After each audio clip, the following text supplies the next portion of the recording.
everybody and welcome to the channel Bob Sales this times next year.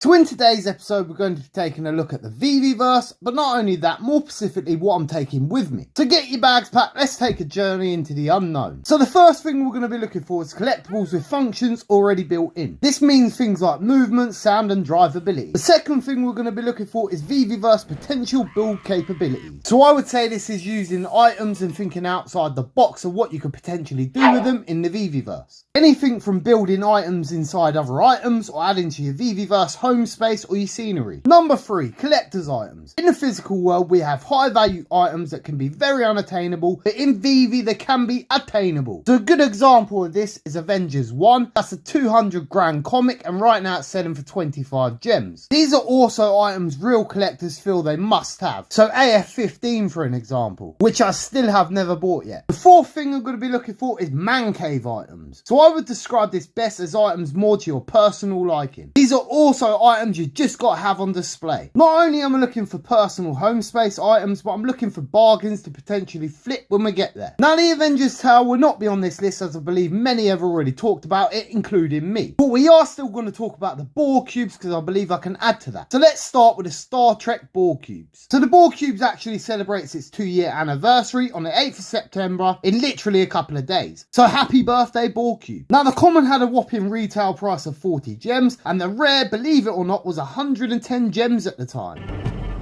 Hello there. Oh, you gotta be shitting me. Oh, I don't think so. Now the current market price is actually 7 gems on the common and the rare is 20 gems. So in total there's a fair few editions of this collectible and one of Veve's earliest collectibles at that. Now one of the only differences seem to be how big you can actually blow the cube up. We've already been told by the beta testers you will want one of these cubes to build with. So when you extend the cube you will now see what I would call the pipe effect. I think you can see how this could be used as a starting block to build a cyber themed city or world. We do also know you can build inside most of the objects in the VeveVerse. But of course there's 2 rarities. Which one do you pick? One of the things of the beta testers I did catch was that anything in the VeveVerse can essentially be blown up, even individual particles. So small puddles of water can be enlarged while keeping the collectible the same size. But yeah, it's one collectible. So I would say the size difference isn't going to make a difference and I would definitely stick with buying the cheaper option. So the commons are actually stacked for 7 gems each and the rare are actually stacked for 20. Now I actually sold the rares at 60 gems and I believe I sold most of the commons at 21 gems. However, since that last pump all the items have gone back down and they're back at the same prices I brought in. I do believe once we get more testers in the VeveVerse we are going to see the same effect and this will pump again. So this is potentially a great way to make some profits. Now my next must have is of course a Lamborghini. Yes, a statement of cryptocurrency and getting rich itself. Now there are a few different versions on the app and we already know by David that there are going to be a few more to come. Now the item itself has good functionality, it's also drivable, the doors open, the engine bay opens. But not only that, I believe everyone's going to want a vehicle outside the Veve home space. The cheapest one right now is the purple Diablo and this one's currently in the marketplace for 35 gems. Now me personally, I've gone for the yellow in colour. It's more iconic to me and it also reminds me of many hours racing around on GTA Vice City. I also have the Hurricane STO, the uncommon mint number 1738. 1738. And I actually got this mint to match it to the Fetty Trap Queen song, where of course he mentions Lamborghinis several times. And the Ed Sheeran version of that song is probably one of my favourite songs in the world. And of course after this video you should probably go back into my shorts and watch that one. The Lamborghini and Trap Queen go together so well. I did actually get this off Michael Camper, which don't normally sell these sort of things, but he did actually hook me up with this one. So this one's always going to stay in my collection. Now on the subject of cars, I think all are good buys at this point, especially for potential gains down the road. Now this takes me to my next item. That of course is kit. Now kit's more of a nostalgia piece than it is actually a collectible piece. So one of the standout things about kit is not only its great looks, but it does also have about 10 buttons in there and 10 voice commands to go with it. But you can also drive it just like the Lambo. Now there are plenty of Lambos, but there aren't that many kits. Now I do believe in the VeveVerse people are going to want a full garage and a lot of people are going to want every range of vehicle. Kit right now is also really cheap at 25 gems. This is the cheapest drivable vehicle on the app. Other worthy mentions of course are the DeLorean and the Ghostbusters car, and one of my other personal favourites is the Coke truck. although that's not drivable. Now the Coke truck is very collectible and iconic. The price has always been too low in my opinion, and the current price is 17 gems. Now in England, you literally know it's Christmas when you see this Coke advert.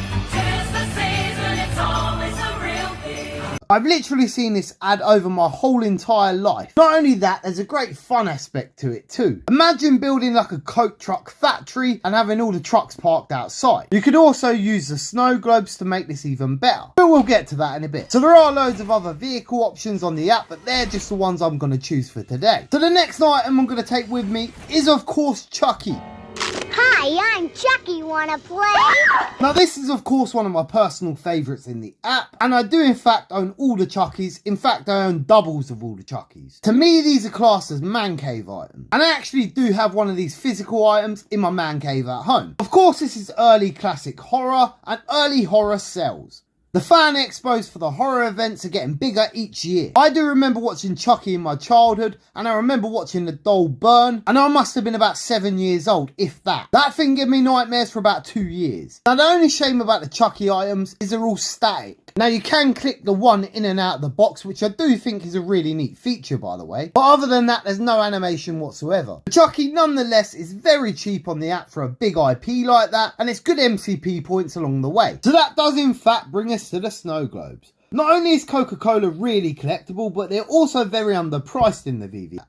Now the obvious VeveVerse use would be the actual globe atmosphere. Of course it is snowing. I do own the Coca-Cola sign rare and the common polar bear. Here's why. So the polar bear is cool in itself, but the other are brought as there's more space inside the globe. Also inside that one, the neon sign will look amazing as a gateway or a backdrop. There is also trees for an added bonus. Now 3 of the rarities are under 10 gems, and the last one is 120, which makes no financial or any sense whatsoever. So that brings us to the bat signal. Now the bat signal was a bit underwhelming when it first came out. In fact, it didn't even light up. Now, VeveVerse did, however, fix that, but I would say they adapted it rather than change it to actually light up. Now, for some odd reason, Silicon Secure was allowed to decide the mint numbers, something I highly disagreed with at the time. But after his sad passing, this does in fact make the light a bit more special. With the beta testers, a lot have described about how good the lighting effects actually are in the VeveVerse. You can actually change all the brightnesses and all the textures. So in theory, I'm guessing you could somehow give this a proper light effect, or somehow light it up with the help of room lights. The current price is actually 10 gems, and of course this is a bat signal. The hell are you?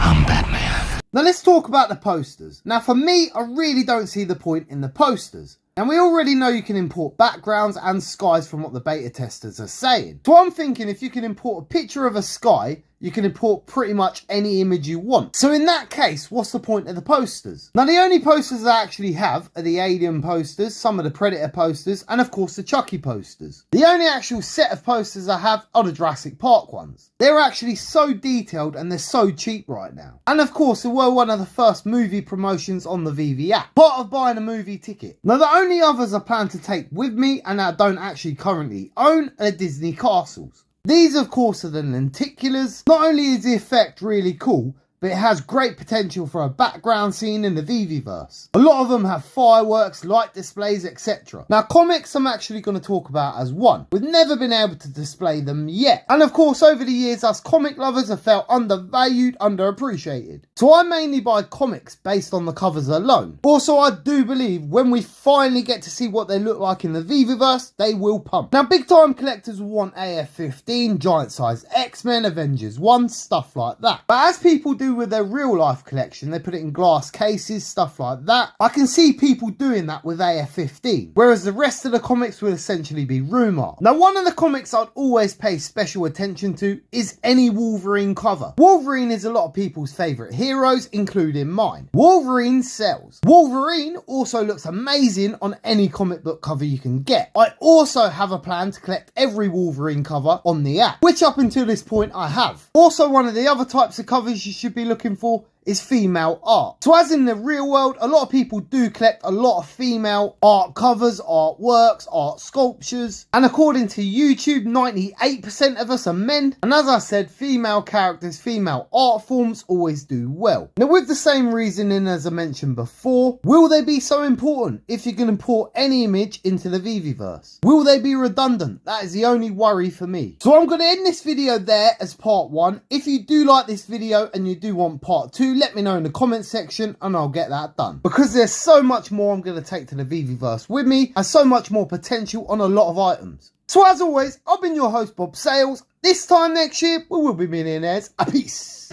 How many owners? How many owners? I'm glad you asked me that, sir, because it's only had the one owner from new, and that, of course, was a vicar. Used to use it to drive backwards and forwards to church on a Sunday, that was all. And, oh, look at it. I only left his Bible in the glove compartment.